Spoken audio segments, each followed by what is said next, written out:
सादर करीत आहे इथे माझ्या आईचा डान्स. कसा आहे? छान आहे ना? चला जाऊया चाळीतल्या घरी. आणि इथे पोहोचली तर आज हनीला दिलं होतं 5 वर्षाचं इंजेक्शन म्हणून. तिला आला होता थोडा ताप, थोडी नरम-गरम होती, थोडी तिच्याबरोबर खेळली. त्यानंतर नाश्ता करायला बसलो होतो, तर आला होता प्रांजलच्या मम्मीचा कॉल. म्हणाली ती त्या दिवशी बर्थडे तर झाला, पण काही पार्टी झाली नाही, काही खाल्लं नाही, मस्ती केली नाही. मग जमा झालो, पोरं इथे मोबाईल खेळत बसली होती आणि आम्ही मग ठरवलं होतं पावभाजी आणायचं. तर स्वस्तात स्वस्त, मस्तात मस्त हेच जमतं ना हो. पार्टी म्हणून काय पैसा उधळायचा नसतो ना. पण माणसं जमा झाली तर थोडंफार काहीतरी झालं पाहिजे ना.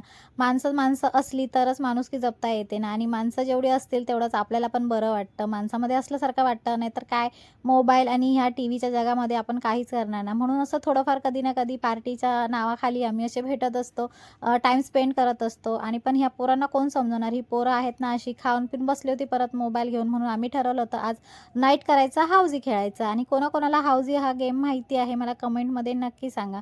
त्यानंतर मस्तपैकी इथे सगळेजण बसलो होतो आणि हाऊजी खेळायला सुरुवात केली होती आणि खूप छान वाटत होतं. चला बाय.